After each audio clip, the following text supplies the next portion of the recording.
안녕하세요. 지난주는 야예배를 드리면서 참 28분이 전부 어린애까지 학생 작년 해가지고 20명, 어린애가 포함해서 8명 해가지고 참 많은 분들이 오셔서 참 좋은 교제의 시간을 보냈습니다. 이번 주에 갑자기 또 날씨가 더워지고 이 계절이 바뀜으로 인해서 또 몸들이 참 안 좋으신 분들이 있고요. 오늘 기도도 해 주셨지만은 애들이 또 목도 아프고 또 열도 있고 그런데요. 여러분 또 기억하시면서 기도해 주시기 바랍니다. 제가 잠깐 먼저 기도하고 말씀을 나누도록 하겠습니다. 사랑의 주님, 은혜를 감사합니다. 오늘도 참 귀한 시간 저희들이 허락하셔서 주님 전에 모여 하나님께 예배 드릴 수 있는 은혜를 베풀어 주시니 감사를 드립니다. 이 시간을 참석한 한 분 한 분 위에 축복에 축복을 더하여 주시고 은혜 위에서 주의 말씀을 서로 나눌 수 있는 시간 되게 도와주시옵소서. 지금도 부활하셔서 우리와 함께 계시는 그 예수님을 참 생각하며 기억하며 오늘의 귀한 말씀을 듣기를 원합니다. 항상 우리를 사랑하시는 주님인 것을 고백할 수 있고 또 체험할 수 있고 또 세상에 나가서 그것을 전할 수 있는 우리들에게 은혜 베풀어 주시옵소서. 또 몸이 불편한 분, 또 특별히 어린애들 위해 주여 참 주의 귀한 손을 얹어 주셔서 정말 그 병이, 그 감기가, 목 아픈 게 다 열이 다 나을 수 있게끔 주여 도와주시옵소서. 감사하며 예수님 이름으로 기도했습니다. 아멘. 먼저 예배를 말씀을 전하기 전에 한번 조크를 한번 하고 예배 시작하도록 하겠습니다.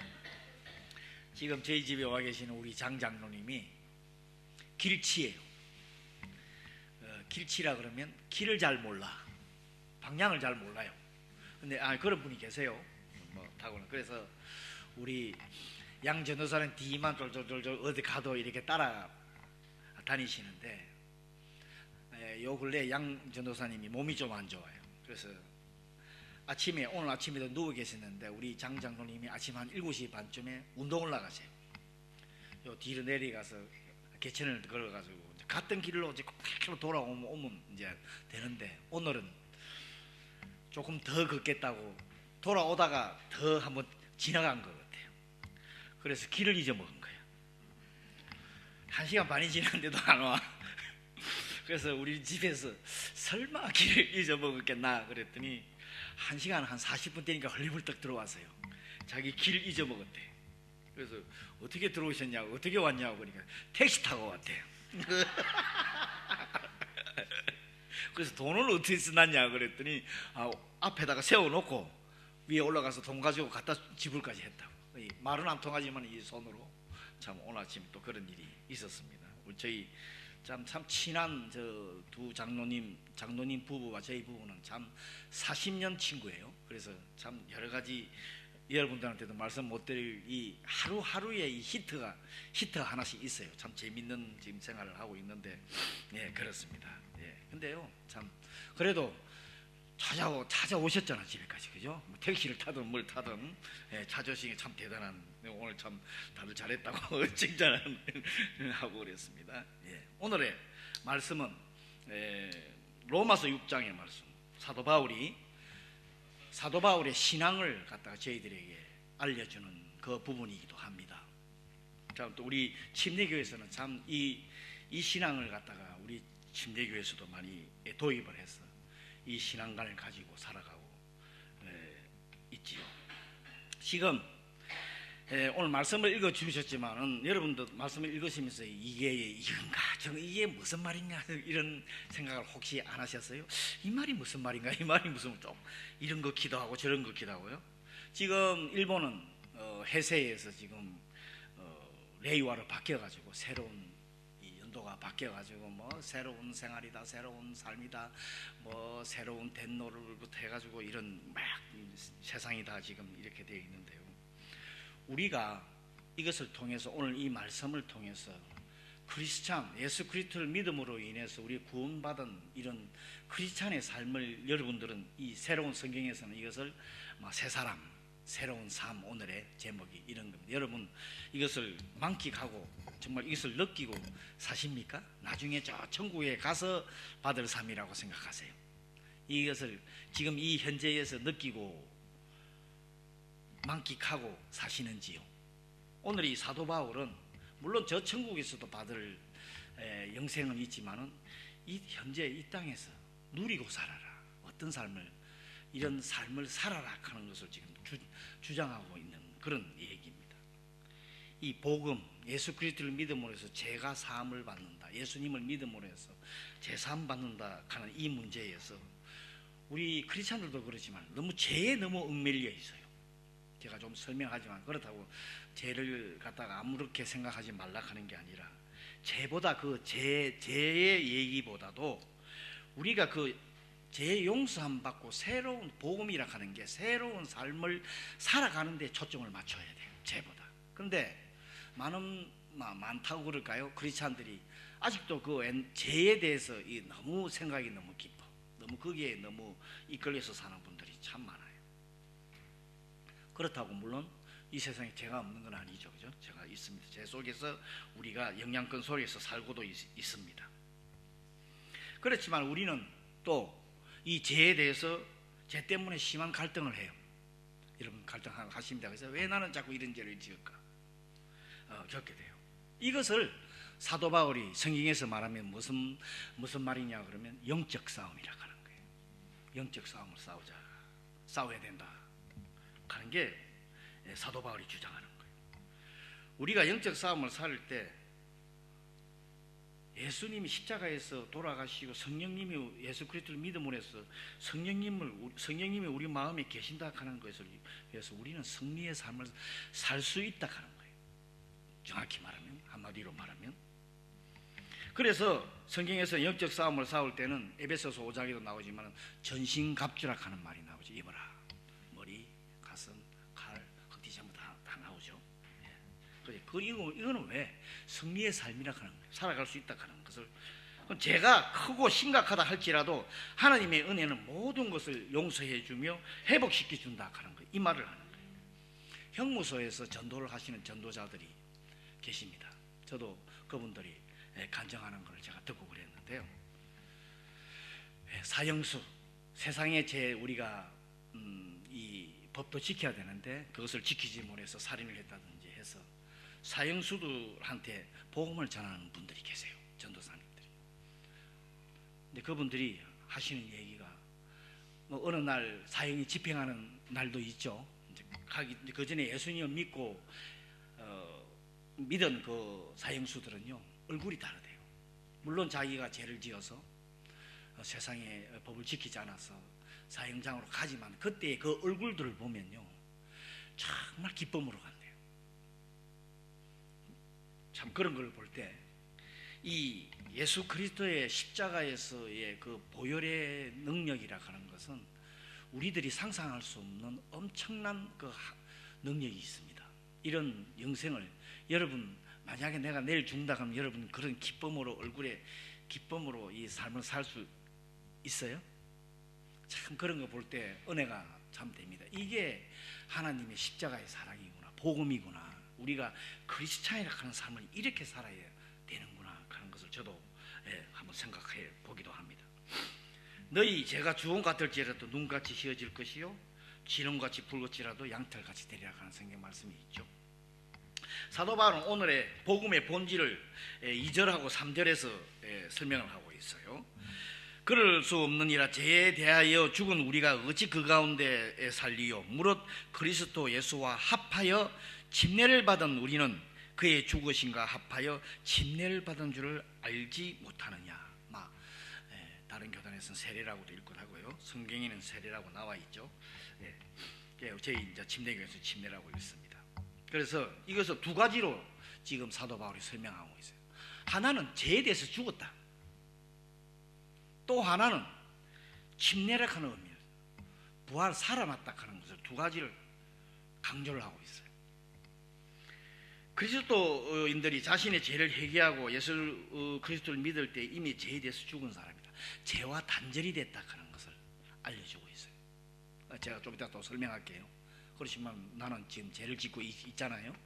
그렇지만은 오늘의 그 예수님이 이 땅에 오셔서 십자가에 돌아가신 게 우리가 그걸 믿음으로 해서 죄와는 단절이 됐다 하는 것을 알려주고 있어요. 그렇지만 죄는 죽은 건 아니에요. 유혹도 그대로 있죠. 받을 수 있죠. 죄 안에 살고 있습니다. 그다음 침례의 의미는 여러분들 잘 아시다시피 많은 목사님들이 아마 했을 거예요. 이거는 죄에 대해서 죽을 뿐만 아니라 침례는 살아난다. 부활 침례는 물속에 잠겨서 여러분 아시다시피 물속에 나올 때 살아난다 하는 의미가 더 커요. 부활하는 의미가. 침례 받을 때 신앙 고백을 하고 많은 사람들 앞에 이제 침례에 대한 신앙 고백을 자기의 고백을 알리는가 동시에 그것도 중요하지만 그것보다 더 중요한 것은 물 위로 올라오는 부활의 의미가 더 커요. 이게 새 생명의 탄생. 이것을 우리 크리스찬들이 지금 이 삶 속에서 느끼고 있느냐, 이것을 만끽하고 살아가고 있느냐 그런 것입니다. 흰색 천, 하얀색 천을 저는 잘 물감에 대해서 옷을 안 해봤지만 천을 가지고 색을 다르게 바꿀 때 집어넣어서 나오면 완전히 빨간색, 파란색으로 나오죠. 이걸 의미하는 거예요. 처음에는 제일 귀여운 색이었는데 들어가서 흰색이 나오면 빨간색이나 파란색으로 완전히 바뀐다 하는 이런 의미가 포함되어 있어요. 그렇지만 이 침례는 하나의 의식입니다. 그죠? 구원의 조건은 아니에요. 방법은 아닙니다. 근데 어떤 방법, 어떤 데는 침례도 받고 세례도 다른 데는 하고 이래 하지만은 그거하고는 상관없이 그리스도와 연합이 되었다. 조금 이제 다음에 나오지만은 이 연합하였고 그 결과 새 생명이 주어졌다 하는 게 굉장히 중요합니다. 이것을 우리가 이 시간에 지금 현재에서 만끽하고 살고 있느냐 하는 부분을 지금 사도 바울이 주장하고 있습니다. 그 다음에 5절하고 보면 이제 연합이라 하는 말이 나오는데 사도 바울이 믿음으로 구원을 얻은 사람에게 나타나는 현상을 이제 설명합니다. 현상을 연합되다 5절에 보면은 같은 모양으로 연합된 자가 되었으면 또한 그의 부활과 같은 모양으로 연합한 자도 되리라. 이 연합되다 하는 말은 함께 자라다 하는 말이 포함되어 있어요. 함께 자라는 농업의 용어, 씨를 뿌리면 계속 이 물을 주면서 계속 자라나죠. 예수님이 특히 우리들에게 말씀하신 포도나무와 가지라 같이 자라나. 포도나무에 가지가 늘린 예수님이 비유를 하셨죠. 거기 붙어 있어야 열매를 맺는다 하는 것 똑같은 그거를 설명을 그런 비유를 설명한 것이 똑같습니다. 그 다음에 그 더 중요한 것은 그 앞에 있는 같은 모양, 그의 죽으심과 같은 모양으로 연합된 자, 그 다음에 그의 부활과 같은 모양으로 연합된 자, 같은 모양. 예수 그리스도의 죽음과 부활을 같은 모양으로 한다. 침례라는 의미가 그거라는 거예요. 하나님의 계획에 순종하고 자발적인 내가 침례를 여러분 받을 때 신앙 고백을 할 때 자기의 자발적인 헌신을 고백하는 겁니다. 그죠? 자기가 고백을. 그래서 죄에 대해 죽는 것, 이거는 죄에 대해서 죽는 것은 그것뿐만 아니라 일평생 우리가 죄에 대해서는 죽어야 된다. 그다음에 유혹에 대해서도 죽는 것이 유혹에 대한 세상의 죄에 대한 유혹에 대한 것도 죽는 것도 그것이 하나님을 기쁘게 하는 삶이다. 6절에 보면은 죄 자체가 멸망당하지 않고 우리를 지배하던 죄의 힘을 잃게 되는 것. 그리스도와 관계를. 이 말이 무슨 말이냐 그러면 죄가 죄에 대해서 종로로 하지 않는다. 말씀에 나오지만 죄에 끌려다니지 않는 이제 상태가 되었다. 내가 그 죄를 단전할 수 있다. 뿌리칠 수 있다. 이 말씀을 지금 예수 그리스도를 믿음으로 인해서 그렇게 된다 하는 것입니다. 옛 사람이 십자가에 못 박혔다 하는 말이 있죠. 그리스도 같이 똑같이 죽었다고 생각한다.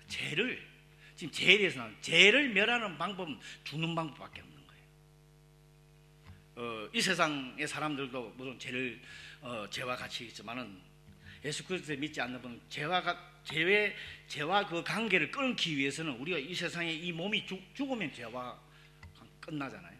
그런 의미가 포함되어 있어요. 죄는 죽어야 된다. 그래서 예수님이 이 땅에 오셔서 죽으신 거예요. 십자가에서. 그래 그 죄와의 단절을 할 수 있다. 그래서 죄에 대해서는 죄와 떨어지려고 그러면 일단 죽어야 돼. 그 다음에 그래야 재성이 물러나고 하나님의 성품을 통해서 하나님의 방법으로, 이게 하나님의 유일한 방법이라. 이 예수님이 오셔서 죽으심이, 그 다음에 부활하심이, 대대해서 죽어야 되는 이 하나님의 유일하신 방법이 그거밖에 없다. 더 이상 죄의 종로를 할 필요가 없다는 것이. 역사적인 설명은 왜 이런 말을 자꾸 죄에 대해서 죽어야 된다 하는 말이 나오나 그러면, 인간은 옛날에 노예 생활을 할 때 노예들이 죄에서 자기 노예에서 해방이 돼도 그 근성이라 하는 거죠. 그거 못 버린대요. 또 그쪽으로 간대요. 그거 하려고. 이런 의미에서 이 죄의 종로를 한다 하는 말이 이런 의미에서 나온 거예요. 왜 우리도 무슨 마약하신 분들이 계속 그걸 끊지 못하고 또 한다 하는.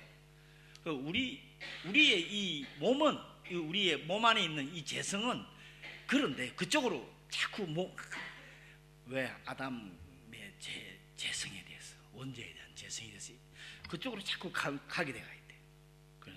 그래서 종로를 못하게 한다. 종로를 가는 얘기가 나오는 게 죽어야 된다. 그 얘기다.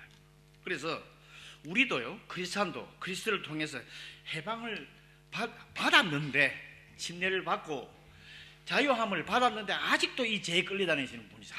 이거 죄다, 저거 죄다, 이거 이런 분들이 있어요. 예수 그리스도의 보혈의 능력의 의미를 깨닫지 못하고 사는 우리 크리스찬들이 참 많아요.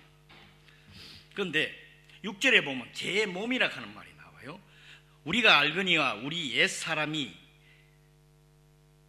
예수와 함께 십자가에 못 박힌 것은 죄의 몸이 죽어 다시는 우리가 죄의 종노릇 하지 아니하려 한다. 죄의 몸, 인간의 육신이 아니라, 지금 이 말은 육신이 아니라 지금 우리 몸 속에 있는 이 몸이 악하다 하는 것을 말하는 게 아니에요. 그래서 어떤 교단에서는 몸이 악한 것이라고 해서 자기 몸을 막 마음대로 막 이상한 행동들을 하는 분, 교단이 있죠. 지금 이게 말하는 것은 몸에 대한, 하나님이 만드신 몸인데 몸이 악하다 하는 거예요. 몸 속에 있는 재성을 말하는 거예요. 재성을 말하는 거예요. 우리 몸이 악하다고 여러분 하시면 그 자기 몸을 아무데나 다루시면 안 돼요. 우리는 여전히 죄를 짓고 싶어하고 가끔 죄도 짓는다. 하지만 다른 점이 있다면, 예전에서는 죄의 본성의 노예였다면 이제는 그리스도 위에 살 수 있는 선택을 할 수 있다 하는 부분을 가지고 있어요. 우리 마음속에 성령님이 계시기 때문에 이게 죄다, 죄에서 저 죄를 단절할 수 있는 그런 능력이 내가 가진 게 아니라 성령님을 통해서 할 수 있다 하는 것을 지금 사도 바울이 우리한테 얘기를 해주고 있습니다. 그러면서 8절에 또 보면은 함께 살 줄을 믿는다. 부활 후에 그리스도와 함께 사는 것도 우리가 부활의 주님을 믿고 난 다음에 부활의 삶의 얘기를 아까 했지만은 지금 현재의 이런 삶을 누리라 하는 부분이 오늘 말씀에서 더 강조하고 있는 거예요. 이 세상에서 죄와 이 세상에 내 몸을 가지고 살지만은 이 세상에서도 자유함, 진리가 너희를 자유케 한다 하는 성경 말씀이 있죠. 우리가 이런 자유함을 가지고 살아가야 된다. 그런데 지금의 우리의 상태는 그와 함께 같이 산다는 그런 인식을 하고 계십니까, 여러분? 회심 때부터 우리가 예수님을 영접하고 나서부터 정말 앞으로의 뭐라 그럴까, 지금 옛날에는 완전히 몸이 죽으면 끝나는 세상에 살았는데, 삶에 살았는데, 예수 그리스도를 믿음으로 해서 지금 이 삶은 앞으로 올 삶과 예수님께서 재림하실 때의 그 삶은 우리는 예수 그리스도 믿음으로 인해서 완전히 바뀐 삶을 지금 살고 있다는 거예요, 여러분. 예수 그리스도가 재림할 때 우리가 부활을 하는 그런 해서 영원한 천국에서 산다 하는 지금 이 시기에 살고 있는 거예요. 옛날의 삶이 아니라. 그래서 옛사람, 새사람 성경에 나오는 부분이 그런 부분을 우리가, 근데 이 부활이 어떤 의미가 있나 그러면 제약된 삶과 부활의 삶을 바꾼 거예요. 내가 옛날에 살던 그 제약된 삶에서 예수님의 부활을 통해서 우리가 침례를 받음으로, 물론 믿음으로 해서 받음으로, 부활의 그것을 믿음으로 인해서 옛날에 제약된 삶을 바꿔버린 거예요. 이 새로운 삶하고 영원한 삶하고 정말 큰 은혜를 여러분도 있고 저도 있고 있습니다. 정말 감사해요. 이게 예수 그리스도의 십자가의 사건이에요. 그리스도 안에서 새 사람이 된 성도들은 매일매일 좋다. 그럼 어떻게 살아야 하느냐? 하나님께서 원하시며 기뻐하는 삶이 되어야 돼요. 그렇죠? 우리를 살려주신 하나님 은혜에 정말 응답하는 그런 삶을 살아야 되는데, 바울은 우리들에게 하나님께서 기뻐하는 삶을 살기 위해 하지 말아야 될 것을 우리들에게 설명을 해주고 있어요. 12절에 보면 나와 있어요. 그러므로 너희는 제가 너희 너희 죽을 몸을 지배하지 못하게 하여 몸의 사욕에 순종하지 말고, 또한 너희 지체를 불의의 무기로 제에게 내주지 말고, 오직 너희 자신을 죽은 자 가운데서 다시 살아나신 자같이 하나님께 드리며 너희 지체를 의의 무기로 하나님께 드리라. 이런 자 설명을 하고요. 예를 들어서 죄에 있다 그러면 당연히 no, 하나님의 일이라 그러면 yes 하겠습니다. 이 생각이 죄적인 것이다, 죄적인 것이다, no 해야 돼. 할 수 있어요. 제가 이번 주에도 그저께네요, 금요일 날 병원에 가서, 세시가 병원에 가서 사회를 봤는데, 어느 다른 교회 목사님이 와서 설교를 했어요. 설교하는 걸 제가 앉아서 들었는데, 이분도 한국 분이야. 한국에서 선교사로 오셔서 일본에서 선교하고 계시는데 조금 교단이 달라요. 그런데 이분이 자기 아들하고 딸이 있는데, 왜 중학교 고등학교 가면 졸업식에 가면은 졸업식에 이제 갔대요. 부모가 갔는데, 졸업식 때는, 저는 일본 졸업식에 안 가봐서 모르겠지만 꼭 기미가요를 불러요. 일본 국가를 불러요. 여러분 아세요? 한국의 애국가를 부르듯이 꼭 부르. 그럼 전부 일어나서 이제 부른대요. 근데 모든 사람이 다 일어났는데 그 목사님이랑 그 부부가 안 일어났대. 이제 끝났어. 끝나고 이제 졸업식 끝나고 나와서 딸이 너무, 아빠 엄마 온 게 너무 창피하다. 다른 사람 다 일어나서 부르는데 왜 안 부르냐? 이랬대요. 그런데 그 목사님이, 여러분 기미가요가 어떤 뜻인지 아세요? 일본 이 기미가요가, 저도 그때 알기는 알았지만은 덴노를 찬양하는 곡이에요. 덴노를. 옛날에는 안 그랬대요. 옛날에는 안 그랬는데 이게 바뀌어 오면서 덴노를 가미사마라고 찬양하는 곡이래. 그래서 나는 크리스찬이라서 우리는 덴노를 찬양 안 한다. 그래서 안 일어나서 안 불렀대요. 근데 참 일리는 있어요, 그죠? 일리는 있더라고. 그런 죄에 대해서는 자기는 순종을 안 한다. 노 할 수 있는. 그 뒤에 생각은 여러분한테 맡기겠어요? 하나님의 뜻에서는 예스 하고 할 수 있는 그런 신앙을 지금 오늘 사도 바울이 그렇게 우리들에게 알려주고 있어요. 그러니까 성령님이 우리 마음속에 계심으로 인해서 옛 사람, 옛 생각, 제된 생각을 우리가 노할 수 있는 깨달음을 주셔서 노할 수 있는 능력들을 가지고 계신다는 거예요. 우리가. 그렇지만은 이 세상에 어쩔 수 없이 예스하고 따라가는 분들도 있고, 그죠? 그런 분도 있겠죠. 그거는 이제 여러분한테 맡기겠습니다. 우리 몸에 죄가 왕노릇 못하게 하는 방법. 근데 어쩔 수 없잖아요. 근데 우리가 이 세상 살고 있어서 죄와 접하고 있기 때문에 죄를 또 짓기도 합니다, 그죠? 그런데 그 우리 몸에 죄가 왕노릇 못하게 하는 방법. 제가 이 책을 보니까 어떤 분이 이렇게 써놨어요. 한번 제가 예화를 한번 읽어드릴게요. 첫 번째, 자신의 개인적인 약점을 발견하라. 죄를 지을 수 있는 딱 사람마다 달라요. 약점이 있어요. 꼭 어느 분이 있어요. 오늘 장장님한테 얘기도 했지만은 저분은 길에 대해서 잘 몰라. 근데 이게 안 바뀌어요. 여러분 그걸 바꾸려고 하면 안 되는 거예요. 꼭 한 사람마다 장점이 있고 단점이 있어요. 그래서 자기의 그 죄를 짓도록 하는 그 약점이 뭔가를, 어떤 사람은 의지가 강하다, 어떤 사람은 뭐 다 있을 거예요. 그거를 발견을 하라. 그다음 두 번째, 유혹을 인정하라. 세상에는 유혹이 있다. 그걸 인정하라. 그다음 세 번째, 제약된 욕망을 맞서라. 이거야. 욕망에 맞서라. 이걸 같이 타협하지 말고. 그다음에 유혹의 근원이 되는 것을 멀리하라. 참 이게 쉽지가 않아요, 그죠? 누구예요? 그 다음에 자기 절제 훈련을 하라. 절제. 의식적으로 좋은 습관과 섬기는 일에 투자하라. 그래서 매일 교회 아침에 와서 매일 교회에 와서 기도하시는 분들도 계시죠. 시간을 교회에다가 투자하는 분들도 있어요. 그 다음에 은혜를 의지하라. 그리스도의 평강이 당신의 마음을 다스리도록 하라. 참 좋은 말이죠. 이런 게 있습니다. 그러면서 이제 13절을 한번 읽어보겠습니다. 13절에 조금 전에 아까 읽었지만, 또한 너희 지체를 불의의 무기로 죄에게 내주지 말고 오직 너희 자신을 죽은 자 가운데서 다시 살아난 자 같이 하나님께 드리며 너희 지체를 의의 무기로 하나님께 드리라. 이 말은 우리 교회 표에도 제가 로마서 12장 1, 2절에 표에 말씀하고 이 시대를 본받지 말라 하는 그 말하고도 같이 연관이 됩니다. 이 말은 우리를 누가 다스리고 있는가가 중요하다는 거예요. 제가 다스리고 있느냐, 예수님이 나를, 하나님이 나를 다스리고, 성령님이 나를 다스리고 있느냐 하는, 이게 중요하다는 거예요. 오늘 이 말씀. 불의의 변개 여러분 잘 아시다시피 썩고 죽을 것에 이제 굴복하는 거죠, 그죠?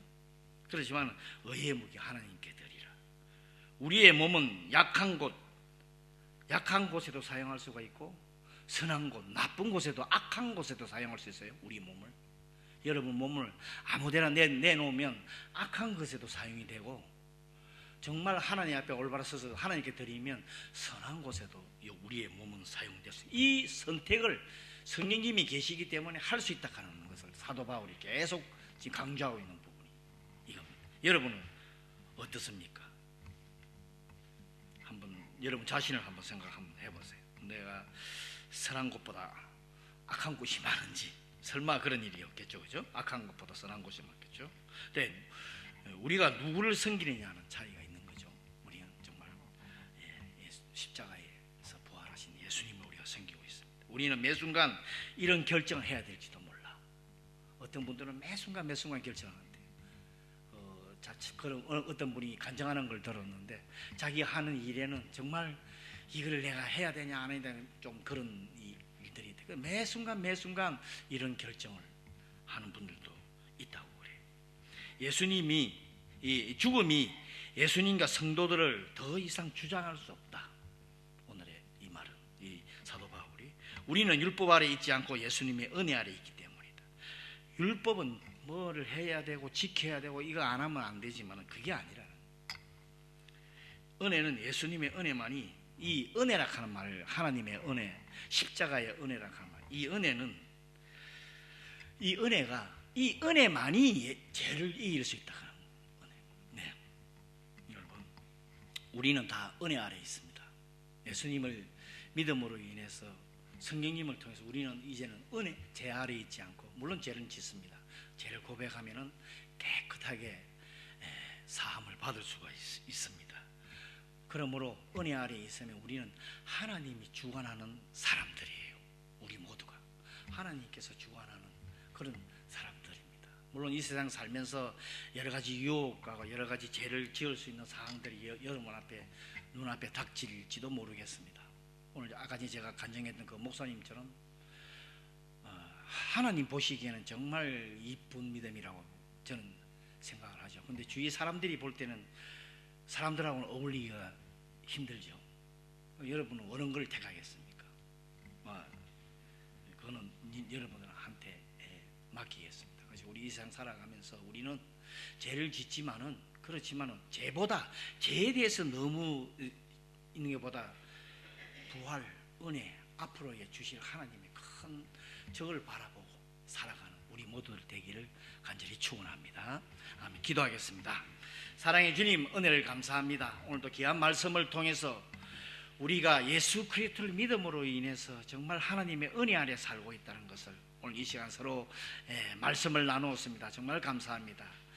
이 모든 것이 예수님이 이 땅에 오셔서 십자가에 정말 저희들을 위해서 돌아가신 그 크신 은혜 때문입니다. 정말 감사합니다. 우리가 이 세상 살면서 이 부활의 믿음을 가지고 살아갈 수 있는 우리 모두 되게 은혜를 베풀어 주시옵소서. 아직도 자기의 삶 속에 죄 때문에 고민한다든지 여러 가지 걱정하시는 분이 계십니까? 정말 예수님의 십자가의 그 보혈의 그 크신 능력을 체험하게 하시고 정말 진리가 우리를 자유케 한다는 것처럼 참 우리 죄 속에서도 우리가 자유함 가지고 살아갈 수 있는 우리 모두 되게 축복하여 주시옵소서. 귀한 시간 주심을 감사하며 예수님 이름으로 기도했습니다. 아멘.